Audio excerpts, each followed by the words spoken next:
अकरब वाला दिन और उस दिन शादी नहीं करना चाहिए, वरना वो शादी टिकती नहीं है। जरा तवज्जो से सुने आप, ये सब खुराफात है ना हमारे समाज में।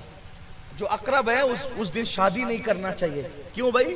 और शादी उस दिन की टिकती नहीं है, तो जिस दिन अकरब नहीं होता उस दिन की शादी में तलाक क्यों होती है? फिर ऐसा भी तो है ना, जिस दिन अकरब नहीं था उस दिन आपने शादी की, उसमें भी तो तलाक हो गई। तो ये सब तोहमात परस्ती है। अल्लाह ने खैर लिखा है तो अकरब वाला दिन भी आपको नुकसान नहीं पहुंचा सकता, और अल्लाह ने आपकी तकदीर में अगर कुछ मुसीबत लिखी है तो फिर शबे कदर में भी आप पर मुसीबत आ सकती है, शबे बारात में भी आप पे मुसीबत आ सकती है, ईद के दिन भी आप पर मुसीबत आ सकती है। अल्लाह ने जब जिसकी किस्मत में मुसीबत लिखा, कोई दिन मनहूस नहीं है, कोई रात मनहूस नहीं है, कोई शख्स मनहूस नहीं है। अल्लाह तबारक व तआला ने जिसको भी पैदा किया हिकमत से पैदा किया है। लोग खाम का दिमाग बनाए हुए ये मनहूस है, वो मनहूस है, वो मनहूस है, ऐसा कुछ नहीं। बल्कि हम तो ये देख रहे हैं कि शादी की महफिल में जहां हल्दी लग रही हो, मेहंदी लग रही हो दुल्हन को, वहां से बेवा औरतों को बाज़ाब्ता तौर पर निकाल दिया जाता है। यहां से चली जाओ, अभी यहां सुहागनें होंगी, किसी बेवा को इजाजत नहीं। सोचो तुम्हारी फिक्र क्या बनी है। अगर बेवा मनहूस होती, मैं उस बेवा पर, मेरे माँ बाप उस बेवा पर कुर्बान है। अल्लाह अकबर, जिसकी गोद में दुर्रे यतीम बनकर मुस्तफा जाने रहमत तशरीफ लाए। अगर बेवा मनहूस होती तो रूहे कायनात उस आमिना खातून की गोद में क्यों आते जो जवानी में बेवा हो गई थी। बेवा मनहूस नहीं है। 2 मरतबा बेवा होने वाली खदीजा को मेरे आका ने मोमिनों की मां उम्मुल मोमिनीन बना दिया। ये कुफार के अकीदे छोड़ो, ये खुराफात छोड़ो। बेवा मनहूस नहीं है, शादी की रस्म में उनको आने दो। अरे उसके दिल से दुआ निकलेगी तो तेरी शादी को 4 चांद लग जाएंगे। ये जहालत की रस्में है, जाहिलों की रस्में है। जो बुरा शगुन ले, बदशगुनी कबूल करे, हुजूर फरमाते हम में से नहीं है। अभी ये सफर का महीना चल रहा है, सफर में मेरी कौम को आखिरी बुध याद आएगा। आखिरी बुध में सफर में मुसीबतें हैं, ये है वो है। हुजूर फरमाते ला सफर, सफर कुछ नहीं है, कुछ नहीं है। लोग सफर के महीने में इसको क्या कहते हैं? तेरा तेजी कहते हैं इसको। हमारे यहाँ मालेगांव में 13, इसमें शादियां नहीं होगी, मंगनियां नहीं होगी, मुबारक काम नहीं होंगे। क्या लगा रखा।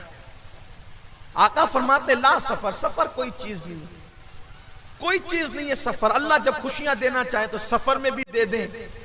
अल्लाह अगर मुसीबत देना चाहे तो फिर किसी मुबारक महीने में भी तो मुसीबत आ सकती। हमारी मुसीबत का ताल्लुक किसी महीने की, किसी दिन की नहुसत से नहीं है। निकलिए बदशगुनी से।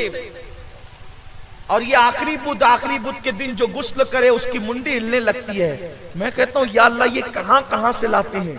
और ये रिवायत आप बयान करते, कोई आपको रोकता भी नहीं, आपको नहीं कोई मना करता है कि ये कहां से लाया, ये नहीं कोई कहता, आपको नहीं कहता। लेकिन मैं कहता हूं ये कहां से लाया, मत बयान कीजिए इसको कि आपकी मुंडी हिलने लगेगी। वरना बुध के दिन बहुत सारे लोगों ने गुस्ल किया है, उनकी नहीं हिलती। आप कहते हैं मुंडी हिलती है बुध के दिन गुस्ल करने से, और क्या वो बुध के दिन घूमने जाना पड़ता है, क्योंकि हुजूर अलैहिस्सलाम भी उस दिन घूमने गए। अस्तगफिरुल्लाह, माज़अल्लाह, अस्तगफिर। हुजूर अलैहिस्सलाम तो अलील हो गए ना। आकाए करीम सल्लल्लाहु अलैहि वसल्लम जब हज्जतुल वदा से तशरीफ लाए तो हुजूर सैयद आलम सल्लल्लाहु अलैहि वसल्लम जब अलील हुए तो फिर अलालत बढ़ती ही रही। दरमियान में कभी कमी बेशी होती रही, लेकिन हुजूर सल्लल्लाहु अलैहि वसल्लम मदीने मुनव्वरा छोड़कर हज्जतुल वदा से वापस आने के बाद हुजूर अलैहिस्सलाम मदीने मुनव्वरा छोड़कर कहीं तशरीफ नहीं ले गए, मदीने मुनव्वरा में ही रहे। ऐसी बातें मत किया करो और हुजूर अलैहिस्सलातु व तस्लीम पर ऐसी चीजें माज़अल्लाह मत बांधा करो। तो कोई आखिरी बुध नहीं है। क्यों भाई, आखिरी बुध के बाद फिर बुध नहीं आएगा क्या?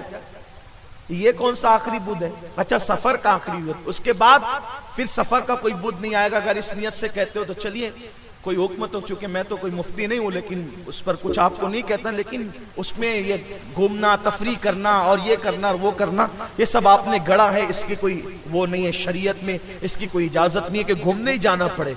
बल्कि हमने तो ये सुना था, बचा अभी नहीं सुना, कि बल्कि उस दौर में लोग इस कदर आखिरी बुत को घूमने जाते थे कि अगर लोगों के पास पैसे नहीं होते थे तो लोग आखिरी बुत के आसपास जो है वो मुर्गियां खोलते ही नहीं थे। तो क्यों नहीं खोलते थे मुर्गियां? इसलिए कि लोगों को डर होता था कि वो आखिरी बुत को जाएंगे ओबाश और पैसे नहीं होंगे तो अपनी मुर्गी की बारी आएगी, वो इसलिए मुर्गियां नहीं खोलते थे, लेकिन वो जाते जरूर थे। ये हालत थी लोगों की। अब माशाल्लाह इनकलाब आया अल्हम्दुलिल्लाह, और अब ऐसा नहीं होता, लोग बहुत शऊर वाले हो गए, लोगों के अंदर बड़ी समझदारी पैदा हो गई, अब ऐसे हालात अल्हम्दुलिल्लाह नहीं है। लेकिन कुछ लोगों में जो बाकी, उनसे भी कहता हूं कि वो ना जाया करें। घूमने फिरने तो कभी भी जा सकते हैं, लेकिन खास उस दिन ये कह करके कि हुजूर तशरीफ ले गए, ऐसी बात नहीं है। आप इस तरीके के खुराफात को रिवाज न दें। औरतें भी जाती है घूमने के लिए, उस दिन न जाएं, उस दिन बचे जाने से। तो अर्ज करने चला था कि एक बादशाह था, वो शिकार के लिए निकला और वो ऐसी बदशगुनी करता था। बदशगुनी का मतलब कि अगर काना मिल जाए तो सफर अच्छा नहीं होता। वो जा रहा था, सुबह के वक्त निकला और निकलने के बाद उसको रास्ते में जंगल में काना मिल गया। एक ही आंख थी उसकी काने की। तो उसने कहा लो यार, सारा काम खराब हो गया, सारा काम चौपट हो गया।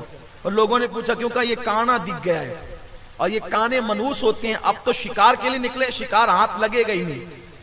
तो कुछ अच्छे लोग भी होते हैं, समझदार लोग, वज़रा ने कहा, वजीरों ने, बादशाह सलामत, चले तो सही, जो होगा देखा जाएगा, नहीं लगे तो नहीं लगे, चले तो सही। कहा नहीं वापस चल देगा, नहीं चले, अब निकले तो वापस चले। कहा एक काम करते हैं, फिर इस काने को बांध दे और ले जाकर के महल में। ये मिला क्यों, ये दिखा क्यों, ये मनूस है।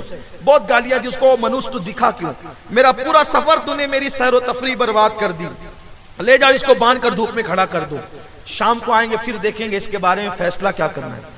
जब गए तो खिलाफ तवक्को, जाहिर सी बात है काना मनूस था ही नहीं, और खिलाफ जिसको अल्लाह ने अपने करम से बनाया, भाई अल्लाह बनाने वाला, मखलूक का खालिक अल्लाह है।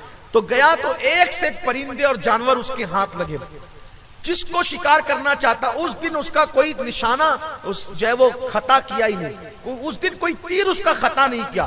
खूब परिंदे और जानवर शिकार करके लौटा। रास्ते में बड़ी मजे की बात हो रही थी, अब बादशाह सलामत क्या निशाना ले, और आपका निशाना तो बिल्कुल कभी आज खता नहीं किया, और तीर तो बिल्कुल लगा, और इतने ढेर सारे, कभी इतने परिंदे और जानवर शिकार हुए ही नहीं। आज का सफर तो तारीखी सफर रहा। खूब सीना फुला करके जब जनाबे वाला वापस लौटे, तो वापस लौटने के बाद महल के बाहर देखा कि काना खड़ा हुआ है धूप में, बेचारा, हाथ में हथकड़ियां, पैरों में जंजीर है। भाई जिसकी हुकूमत चलती है तो फिर उसके कानून भी चलते हैं ना, फिर चाहे सही हो या गलत हो। उसके हाथ में, बेचारे के हाथ में हथकड़ियां डाल दी, पैरों में बेड़ियां डाल दी, धूप में खड़ा था, दिन भर खड़ा रहा। लोगों ने कहा बादशाह सलामत अंदर जाने से पहले इसका फैसला कर दीजिए। आप कह रहे थे कि ये मनूस है और ये और ये, और आज तो माशाअल्लाह बहुत जबरदस्त मामला रहा। तब काने को गुस्सा आया और काने ने कहा बादशाह सलामत, आप मेरे बारे में जो भी फैसला करें, लेकिन आज मैं आपसे पूछना चाहता हूं, सुबह को देखकर आपने मुझे कहा था कि ये काना मनहूस है, मनहूस, मेरी सैरो तफरी का पूरा मामला इसकी वजह से खराब हो गया, और आपने मुझे हथकड़ियां डाल करके धूप में खड़ा करवा दिया। लेकिन मैं देख रहा हूं कि जितने परिंदे और जानवर आपके हाथ लगे हैं, आपके वज़रा और उमरा कह रहे हैं कि कभी इतने परिंदे और जानवर हाथ नहीं लगे। तो मुझे आपसे सिर्फ एक सवाल करना है पूरी भरी मजलिस के अंदर, इन हजारों के मजमे के अंदर, कि मनहूस मैं हूं या मनहूस आप है? मनहूस मैं हूं या मनहूस आप है? क्योंकि सुबह को आपने मुझे देखा तो इतने परिंदे और जानवर आपको शिकार में मिल गए, लेकिन सुबह को मैंने आपको देखा तो मुझे सुबह से हथकड़ियां और बेड़ियों के सिवा तो कुछ हाथ नहीं आया। अब बादशाह बताइए, काना मनहूस है कि बादशाह मनहूस है? ये फैसला मैं आप पर छोड़